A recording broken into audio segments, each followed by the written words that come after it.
अब ये बताइए कि कल एक वीडियो डाला, आपको जो नवीन बेताब इंजीनियर है उन्होंने आपको चैलेंज किया, उसके बारे में आप बताइए।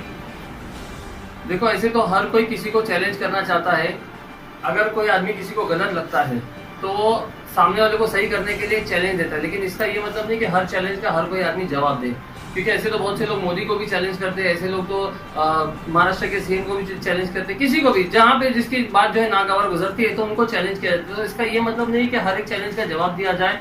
जो बोलते हैं बोलने दो, चिल्लाते चिल्लाने तो हम हमारा काम कर रहे हैं। मैंने कोई एक वीडियो डाला था, ठीक है, उस वीडियो के जरिए मैं चाह रहा था कि लोगों को एजुकेट करूं कि पीटीए क्या है, पीटीए पेरेंट्स टीचर्स एसोसिएशन जो होता है तो ये क्या है, इसके हम लोग कोशिश किए थे कि लोगों को एजुकेट किया जाए। क्योंकि बहुत सारी स्कूलों में हमने ही काफ़ी चलाया है कि केमीएस में हो गया, विजडम स्कूल में हो गया, फिर बाद में और भी कई स्कूलों के अंदर ये शिकायत आ रही थी कि पेरेंट्स जो है फीस नहीं भर रहे और उनका ये कहना था कि पीटीए के तहत ही हम फीस भरेंगे। तो मैं ये कोशिश कर रहा था कि उनको ये बताऊं कि पीटीए एक्चुअल में है क्या। लेकिन कहीं ना कहीं ये देखा गया है कि बहुत सी जो है मीटिंग पेरेंट्स की नवीन बेताब के जरिए और भी लोगों के जरिए ली गई थी और ये बताया गया था कि पीटीए के जरिए जो अगर आपको स्कूल के अंदर पीटीए लागू हो जाता है तो आपको फीस बहुत ही कम भरने को आएगी। बहुत ही कम मतलब उनका बोलना है कि 800-1000 रुपये जो है साल की भरने के लिए आएगी। तो इसके ऊपर हमको कोई आपत्ति नहीं, भले स्कूल 800 रुपये ले या फ्री में पढ़ाए। लेकिन मेरा ये मकसद था कि कहीं ना कहीं पेरेंट्स जो है उससे गुमराह हो रहे थे और अपनी 4-4 साल की फीस बकाया कर लिए थे। अब 4 साल की फीस जब एक आदमी को महीने 2 महीने की या साल भर की फीस भरने को हैवी होता है तो 4 साल की फीस भरना, बकाया रखना बहुत ज्यादा हैवी हो जाएगा। इसके लिए मैं सोचा था कि लोगों को पहले समझ में आएगा। ये जीआर के थ्रू ये जो हमने बताया था, ये Maharashtra educational institute regulation act of fees, इसके ऊपर हमने बताया था। इसके बाद में मॉडिफाई करके ये 2015 में और 2019 में आया है, जहाँ पे साफ लिखा हुआ है कि जो मैनेजमेंट है ये स्कूल की फीस जो है वो डिसाइड करेगा। अब यहाँ पे नवीन बेताब ने एक मेरे को यहाँ पे उन्होंने टोका था और उन्होंने कहा था कि फीस जो है लिखा हुआ है कि कॉम्पिटेंट टू प्रपोज का मतलब यही होता है कि जो मैनेजमेंट है वो सक्षम है प्रस्तावित करने के लिए। तो सक्षम कौन है? मैनेजमेंट है। यहाँ पे मैनेजमेंट को ही यहाँ पे अथॉरिटी दी गई है। अब यहाँ पे पेरेंट्स टीचर एसोसिएशन को अथॉरिटी नहीं दी है कि वो आगे फीस को प्रपोज करे। हाँ, उनका काम है कि फीस को डिस्कस करे अगर ऑब्जेक्शनेबल लगता है। ऑब्जेक्शनेबल कहाँ पे मैंने बताया था, साफ मैंने लफ्जों में कहा था कि 2 साल से पहले अगर कोई स्कूल फीस बढ़ाता है या 2 साल के बाद में भी 15% से ज्यादा बढ़ाता है तो वहाँ पे वो ऑब्जेक्शन ले सकते हैं। और ऐसे ही क्या कहेंगे कि ऐसे मामलों में जो है वहाँ पे पीटीए का रोल आता है और वो ऑब्जेक्शन ले सकता है। लेकिन यहाँ पे कहीं ना कहीं जो है नवीन बेताब को ये बात नागवार गुजरी और उन्होंने कहा कि चैलेंज करता हूँ। फिर उन्होंने मुझे बहुत सारी बातें बताई कि आपने इसका हवाला नहीं दिया महाराष्ट्र शासन शालेय शिक्षण व क्रीड़ा विभाग का शासन निर्माण क्रमांक। उन्होंने ये बता के बोला कि 2010 का है। तो मैं आपको बताना चाहता हूँ कि जो उन्होंने मेरे जितने भी वीडियो के जो कमेंट्स थे उसमें ना उन्होंने ये यूनिक नंबर डाला था इसका, जिसका ये जो निर्णय है ये महाराष्ट्र शासन का निर्णय है। निर्णय भी कहाँ का है? एक आईएएस ऑफिसर है कुमुद बंसल, उन्होंने ये प्रस्ताव किया था महाराष्ट्र शासन को कि स्कूल के अंदर जो कमर्शियलाइजेशन हो रहा है उसको किस तरह से रोका जाए। स्कूल जो धड़ल्ले से फीस बढ़ा रही है, स्कूल जो लोगों को लूट रही है, तो उसके लिए कैसा रोका जाए, उनका ही था। तो यहाँ पे मैं आपको बता दूं कि कितना इसके अंदर साफ लिखा हुआ है 32,821 लोगों की सहमति के साथ में ये यहाँ पे एक मीटिंग हुई थी महाराष्ट्र शासन द्वारा और उसमें ना ये प्रस्ताव पारित हुआ था जिसमें महाराष्ट्र शासन ने निर्णय दिया था कि क्या क्या पीटीए फॉर्म होगा और पीटीए के क्या क्या रोल है। लेकिन इसमें भी ये 2010 का है। 2010 के रेफरेंस से लेकर जो है ये बनाया गया है 2011 में ये महाराष्ट्र एजुकेशनल एक्ट फीस का। तो अब इसमें वो यही पकड़ के हाथ में जो है बता रहा है कि इसमें साफ लिखा हुआ है कि पीटीए के क्या क्या फायदे है, पीटीए के क्या क्या राइट्स है और इसको देखने से जो है हम लोग स्कूल को कंट्रोल कर सकते हैं। ठीक है, एसोसिएशन तो जहाँ पे पेरेंट्स है वहाँ पे टीचर्स भी है। दूसरी एक बात कि जब कमेटी फॉर्म होगी, एग्जीक्यूटिव कमेटी जब फॉर्म होगी तो एग्जीक्यूटिव कमेटी फॉर्म होने के बाद में जो उसका चेयरपर्सन रहेगा वो है प्रिंसिपल। प्रिंसिपल मतलब स्कूल का जो है स्कूल की अथॉरिटी पे आ गया। जो भी कमेटी के अंदर डिसाइड होगा उसको फाइनल जजमेंट देने वाला कौन है? वो अध्यक्ष ही होगा ना, वो चेयरपर्सन ही होगा, वो स्कूल का प्रिंसिपल है। उसके बाद में सेक्रेटरी वो स्कूल के एक टीचर को बनाया गया इस कमेटी के अंदर। तो कहीं ना कहीं पीटीए के अंदर भी पावर स्कूल के हाथ में ही है। मेरा स्कूल से कोई लेना देना नहीं, मेरी कोई स्कूल नहीं चल रही, लेकिन मैं पेरेंट्स को समझाना चाहता हूँ कि ये जो पीटीए लागू करो कह रहे हैं, तो पीटीए लागू करने के बाद में भी कहीं ना कहीं अथॉरिटी, कहीं ना कहीं पावर जो है वो स्कूल के हाथ में ही रहेगी। तो आप लोग ये बदगुमानी में मत रहो कि इस तरह से पीटीए लागू होने के बाद में जो है हमारी फीस कम हो जाएगी और हम लोगों को जो है राहत मिलेगी। पीटीए जो है ये केमीएस में इन्होंने जो झगड़ा करके और बहुत सारी बातें करके बहुत सारी चीजों का मतलब इन्होंने हवाला देके केमीएस स्कूल के अंदर पीटीए का इलेक्शन करवाया था।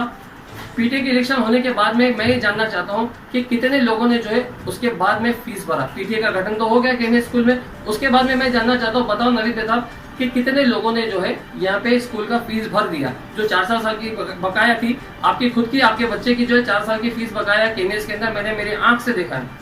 तो आप बताइए कि आपने कितना फीस भरा है। तो यहाँ पे ये समझ में आता है कि कहीं ना कहीं स्कूल की फीस ना भरने के लिए लोगों को जो है ये सारी बातें बताई जा रही है, समझाई जा रही है, हम कहेंगे कि गुमराह की जा रही है। फिरोज भाई मेरा एक सवाल है, तो मैं ये पूछना चाहता हूँ क्या उनके बाप नवेद बेताब के बाप का कानून है या फिर किसी भी व्यक्ति पर इस तरह की जो टिप्पणी होना चाहिए। तो नवीद बेताब ने खुद बता दिया है कि वो कितने बदतमीज है, कितने बड़े जाहिल है, पढ़े लिखा जाहिल हम कहेंगे, क्योंकि इस तरह की जो बातें करना है। हमने पूरे वीडियो में हमने किसी का नाम नहीं लिया था, हमने खाली बताया था कि इस तरह से लोगों को गुमराह किया जा रहा है। मैं अभी रिपीट कर रहा हूँ, मैं अभी भी बता रहा हूँ कि मैं सारे पेपर लेके बैठा हूँ जिनका वो चिल्ला चिल्ला के बता रहे थे, लेकिन उसके बावजूद भी मैं अभी बोलूंगा कि यहाँ पे नवीद बेताब की मेंटेलिटी समझ में आती है कि अपनी बात को मनवाने के लिए किस तरह से जो है किन अल्फाजों का जो है इस्तेमाल किया जाता है। तो ये सब आप लोगों ने सुना, तो हम उस लेवल पे जाना नहीं चाहते और इसीलिए हमने कोई डिबेट नहीं किया, क्योंकि ऐसे आदमी से बात करके क्या फायदा जो कि बदतमीजी पे उतर रहा है। जब वो देखेंगे कि उनका पक्ष जो है जा रहा है तो वो बदतमीजी पे उतर आएंगे। तो ऐसे आदमी से बात करने से तो बेहतर है कि हम बात ही नहीं करें और ना कोई डिबेट करें। लोगों को हमने अपनी जानकारी दी थी, अब जिसको जो समझ में आता है, अगर किसको लगता है कि हम गलत बोल रहे हैं तो किसी एडवोकेट के पास जाइए, किसी एजुकेशनल स्पेशलिस्ट के पास जाइए या शिक्षण मंडल में जाके जो है इसकी जानकारी ले सकते हैं। फिरोज भाई नवेद बेताब का जो नवेद बेताब है और उनका जो फेक नकली आईटी सेल है वो चिल्ला रहे कि आओ डिबेट करो, या इसके बाद अगर वो कुछ वीडियोस बनाते तो उस पर आपका क्या रिस्पॉन्स होगा? देखो ये नवीद बेताब है ना, उनका नाम बहुत सही है क्योंकि उनकी बेताबी जान ही रही है किसी भी तरीके से।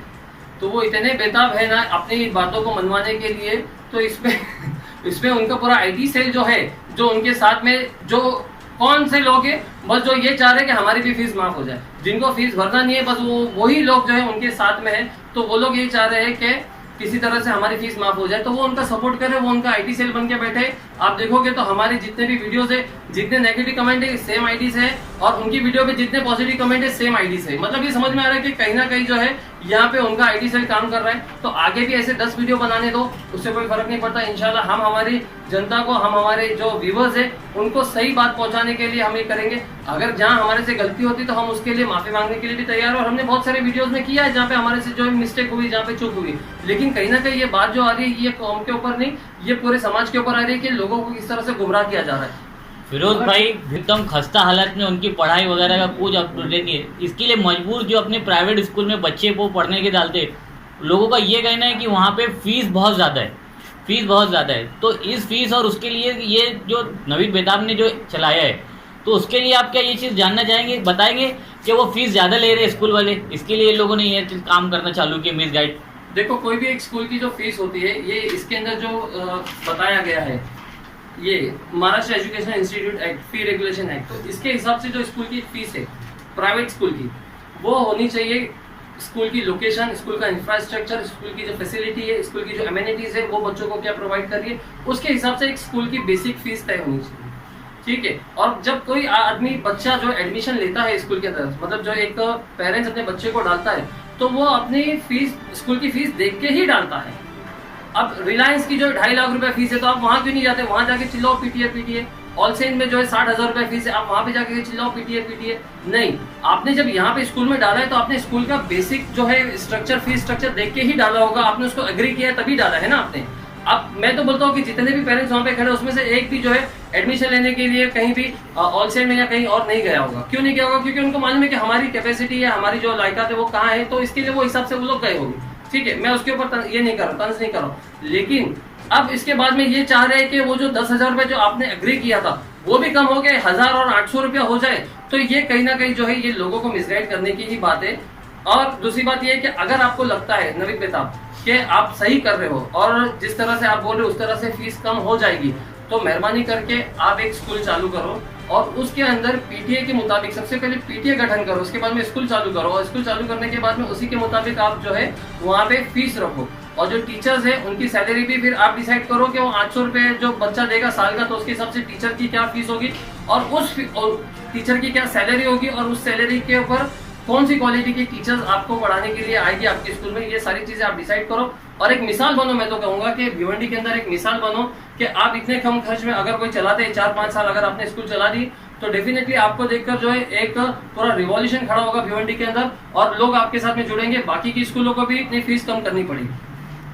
पे आरोप लगाया है, एक वीडियो उसने वायरल करवाया अपने किसी बंदे के जरिए, तो उसमें पत्रकारों पर आरोप लगाया कि वो कुछ भी पैसे की मांग नहीं करते न्यूज के लिए, क्या ये सच है? क्या कहेंगे इस बारे में?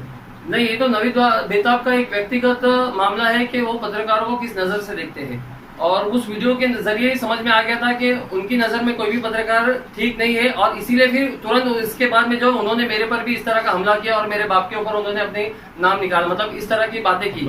तो इससे समझ में आता है कि नवीद बेताब जो है वो उनकी नजर में पत्रकारों की कोई इज्जत नहीं, कोई वैल्यू नहीं है। अगर होती तो वो इस तरह की बातें नहीं करते, पहली बात। और दूसरी बात, उसके बाद में भी वो चाहते हैं कि पत्रकार जो है उनको कवर करे, मुफ्त में आके जो है उनकी इंटरव्यू चलाए और ये करे, क्योंकि अभी उनको इलेक्शन में खड़ा होना है। लेकिन ऐसा आदमी क्या इलेक्शन में खड़ा हो सकता है जो इतनी बदतमीजी करता है, जो मीडिया को, जो शहर का जो हाल आपके सामने रखती है, उनके साथ में इतनी बदतमीजी करता है, उनके बाप भाई निकालता है? तो ऐसे आदमी से आप क्या उम्मीद करते हो कि वो इलेक्शन में अगर जीत गया तो आप लोग के साथ में कितनी बदतमीजी करेगा, अपने वार्ड के अंदर वो किस तरह से लोगों के साथ में रहेगा? ये सबसे बड़ा एक क्वेश्चन यहाँ पे खड़ा होता है। फिरोज भाई एक आखिरी दिखाव रहते हैं और 200 रुपए में वोटर्स दिखते हैं। जी, मैं कहूंगा कि नवीद बेताब जैसा नेगेटिव आदमी मैंने आज तक नहीं देखा, क्योंकि आप अगर उनसे सॉल्यूशन मांगने के लिए जाओगे ना तो वो आपको ना प्रॉब्लम गिनाने लग जाते हैं। मैंने एक बार उनसे पूछा था कि हमारी कौम के जो नौजवान हैं तो उनको फिलहाल क्या करना चाहिए अपने आप को अपग्रेड करने के लिए, अपने आप को आगे आने के लिए, अपने पैरों पे खड़े करने के लिए, तो उन्होंने क्या जवाब दिया पता है? ये मेरे लाइव डिबेट पे है, मैं आपको बता दूंगा चाहिए तो। उन्होंने कहा कि इनको तो खाली सोने दो, इनको तो सोने से फुर्सत नहीं है, ये लोग साले बेहिस हो गई है कौम, इनको तो सोना जानता है। मतलब एक आदमी को अगर आप सॉल्यूशन पूछ रहे हो तो पूछोगे तो वो इस तरह से लोगों की खामियां बता रहा है, लोगों को बेहिस कर रहा है, इंसल्ट कर रहा है लोगों को, तो ऐसे आदमी से आप क्या एक्सपेक्ट करते हैं? नहीं, सोते तो वो खुद रहते हैं, क्योंकि जब हमने सवाल किया था कि आपके घर के सामने इतना बड़ा खड्डा है जहाँ पर इतने एक्सीडेंट हो रहे हैं और वारदातें हो रही, लोगों को नुकसान हो रहा है, ट्रैफिक जाम हो रही है, इसके बारे में आप क्या कर रहे हैं? लोगों तक आप पहुँचते हैं, सोशल काम करवाते हैं, अपने घर का काम क्यों नहीं करवाते? वो सोना ही हुआ ना एक हिसाब से। नहीं तो उसके ऊपर उन्होंने आपको ही टॉन्ट किया रहेगा, उसके ऊपर उन्होंने आपको ही आपकी खामियां गिनाई होगी।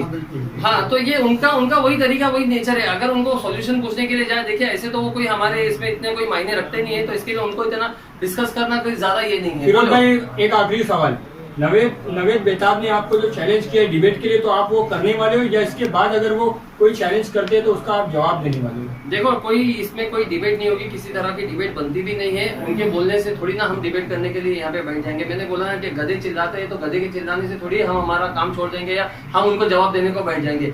ये जवाब भी मैं इसलिए दे रहा हूँ क्योंकि उन्होंने जो है हमारे वालिद साहब के ऊपर जो है बात करी थी, इसके लिए मैं सोचा था कि ये इसका बात का जवाब देने। बाकी नवीद बेताब जैसे ऐसे कितने लोग चिल्लाएंगे, थोड़ी हमारे को जवाब देते बैठेंगे। तो इसके आगे कोई डिबेट नहीं होगी। आपको जो वीडियो बना के डालना है, हमारी बुराई करो, अच्छाई करो, हमको दलाल बोलो या हमको पैसे खाने वाला बोलो, जो भी आपको बोलना है आप बोल सकते हो। उसके लिए मतलब यू आर फ्री। आपको जबान दी है और हमने देख लिया वीडियो के अंदर कि किस तरह से आपकी जबान चलती है, तो उससे वो जग जाहिर है पूरी भिवंडी जो है आपकी जबान से जो है वाकिफ है। तो इसके लिए इसके आगे ऐसे आदमी के साथ में डिबेट करना कोई तुक नहीं बनता। तो ऐसे में लेकर के आप जनता को क्या, भिवंडी की जनता को जो उनके डिबेट को जो देख रहे हैं, तो उनको क्या संदेश देना चाहिए? नहीं, मैं कोई इतना बड़ा आदमी नहीं हूँ कि मैं किसी को संदेश दूं। मेरा काम है लोगों तक जागरूकता पहुंचाना और मैं वो करता रहूंगा। संदेश देना जो है वो मेरा काम नहीं है। मैं बस चाह रहा था कि लोग गुमराह होने से बचे। अगर उसके बावजूद भी कोई उनके साथ में जाना चाहता है तो वो उनकी इच्छा है, देश आजाद है, वो कुछ भी कर सकते हैं। वीडियो को लेके कहीं उनका ये उद्देश्य तो नहीं अपने चैनल को बढ़ावा देना, सब्सक्राइबर बढ़ाना? वो हो सकता है जिस तरह से वो लोगों के वायरल कर रहे हैं, एक ही वीडियो को अलग अलग टाइटल लेके, एक ही वीडियो को अलग अलग थंबनेल लेके जो कर रहे हैं, बार बार थंबनेल चेंज करके जो कर रहे हैं, तो उससे उद्देश्य वही लग रहा है कि किसी तरह से जो है हाँ अपने सब्सक्राइबर